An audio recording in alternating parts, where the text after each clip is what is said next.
नमस्कार, मैं हूं Amod Srivastava. Amazing thought, amazing message, amazing information की दिशा में आज एक कदम और आगे। आज के इस जानकारी का विषय है विरक्ति में आसक्ति।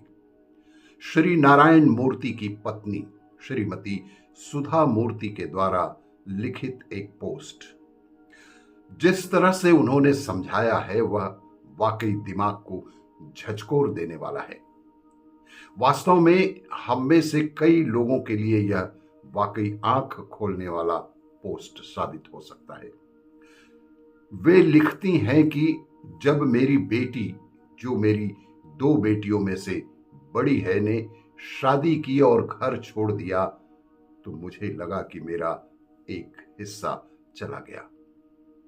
बेटी और बेटे के साथ मैं दोनों का मतलब अलग अलग तरीके से समझती हूं। जब वह किशोरा अवस्था में थी तो मुझे लगा कि वह मेरा शारीरिक विस्तार ही तो है। इसीलिए जब उसने अपना घर बसाने के लिए हमारा घर छोड़ा तो मुझे लगा कि मैंने अपना शरीर का एक अंग ही खो दिया है। अगली बार जब वह हमारे साथ रहने आई तो मैं हैरान रह गई थी कि उसकी प्राथमिकताएं कैसे बदल गई थी। हमने भी अपने माता पिता को ऐसे ही झटके दिए होंगे शायद। जब उसने अम्मा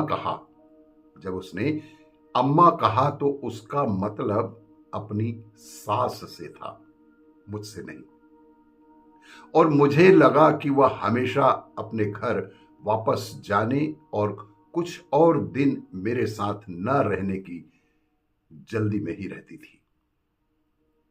यह पहली बार था जब मुझे एहसास हुआ कि मुझे लगाव के साथ अलगाव का अभ्यास करना भी शुरू करना होगा। मेरी बेटी की शादी के 2 साल बाद मेरा बेटा उच्च शिक्षा के लिए अमेरिका चला गया। एक बार बच्चे के अलग होने के बाद मैं भावनात्मक रूप से बेहतर तरीके से तैयार हो गई थी इस हालात से निपटने के लिए। मैंने शहर में आयोजित विभिन्न कक्षाओं में वेदांत से लेकर हीलिंग और इकेबाना तक की पढ़ाई की। मैं बस घर से दूर रहना चाहती थी क्योंकि मेरे पति 24/7 दिन काम में लगे ही रहते थे। मेरा बेटा लिखता था कि उसे मेरे घर का बना खाना कितना याद आ रहा है, कैसे वह हमारे साथ चेन्नई में रहने के लिए वापस आने का इंतजार ही तो कर रहा था। कुछ सालों के बाद वह वापस आ गया और हमने उसकी शादी करवा दी। वह अपनी पत्नी के साथ अलग रहने लगा और हम भी खुश थे कि वे शुरू से ही स्वतंत्र जीवन रहना चाहते थे। लेकिन अब सब कुछ जैसे बदल सा गया था। जब वह अमेरिका में था तो उसे मेरा खाना बहुत याद आता था। अब अगर मैं उसे खाने के लिए अपनी पत्नी के साथ बुलाती भी हूं तो हमेशा कोई ना कोई बहाना होता, जैसे ओह अम्मा, हमारे पास आज के लिए दूसरी योजनाएं हैं। अगर हम आज नहीं आ पाए तो कृपया हमें गलत ना समझें। मैं देख सकती थी कि उनकी प्राथमिकताएं भी पूरी तरह से बदल गई थी। हम बहुत सी बातें करते हैं और दूसरों को बहुत सी सलाह भी देते हैं, लेकिन जब बात अपने बच्चों की आती है तो स्वीकृति बहुत बहुत देर से आती है।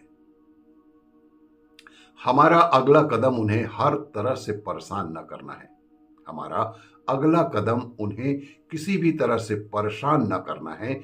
यही वह समय था जब मैंने निम्नलिखित अपनी नई प्रोफाइल बनाई कि जैसे अपने सभी रिश्तों में, बल्कि बातचीत में मैं अपना सर्वश्रेष्ठ देती हूं और जो भी कहती हूं उस पर खरा उतरने की पूरी पूरी कोशिश करती हूं।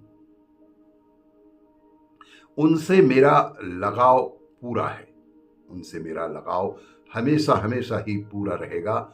हालांकि मैं इस अर्थ में अलग रहती हूं कि मैं उनसे अपने स्नेह का बदला नहीं चुकाने की उम्मीद करती हूं। सबसे महत्वपूर्ण बात यह है कि मैं सचेत रूप से प्रयास करती हूं उनके जीवन में हस्तक्षेप ना करूं या उनके विषय में कोई निर्णय ना दूं। मेरे प्रियजनों के प्रति मेरी चिंता मेरी अलगाव के साथ कम नहीं होगी। यदि आप जिनसे प्यार करते हैं उन्हें छोड़ देते हैं तो वे कभी नहीं जाएंगे। यह अलगाव के साथ लगाव की सुंदरता भी है। मैंने प्यार करना और छोड़ देना सीख लिया। इस कहावत ने मुझे सहनशीलता विकसित की है कि जब मैं लोगों को उनके मन मुताबिक जीने देती हूं तो मैं उन्हें वैसे ही स्वीकार करना सीखती हूं कि जैसे वे हैं। सबसे महत्वपूर्ण बात यह है कि मैं अपने आसपास की दुनिया को सहन करना सीखती हूं और यह सहनशीलता मेरे अंदर शांति और संतुष्टि का भाव भी तो लाती है। अब मुझे एहसास हो गया है कि हम मानसिक रूप से तभी विकसित होते हैं जब बच्चे घर से चले जाते हैं और हमें उम्र से जुड़ी समस्याओं के साथ साथ भावनात्मक शून्यता से भी निपटना ही पड़ता है, किसी हाल में निपटना पड़ता है। मैं यह पोस्ट खास तौर पर अपने उन दोस्तों को समर्पित कर रही हूं जो भावनात्मक रूप से खुद को पोषित करने के लिए पूरी तरह से अपने बच्चों के जीवन पर निर्भर हैं। कृपया अपनी रुचियां, शौक आदि विकसित करें, चाहे वे कितने भी सांसारिक क्यों ना हो, वो कितने भी सांसारिक क्यों ना लगें, लेकिन अपनी रुचि, अपना शौक बरकरार रखें। हमें सीखना चाहिए जो कुछ भी हम करते हैं उसे प्यार करना, बजाय इसके कि हम जो कुछ भी पसंद करते हैं उसे ही करते जाना। आपको ये मेरा वीडियो अच्छा लगे तो लाइक करें, शेयर करें और सब्सक्राइब अवश्य करें। धन्यवाद।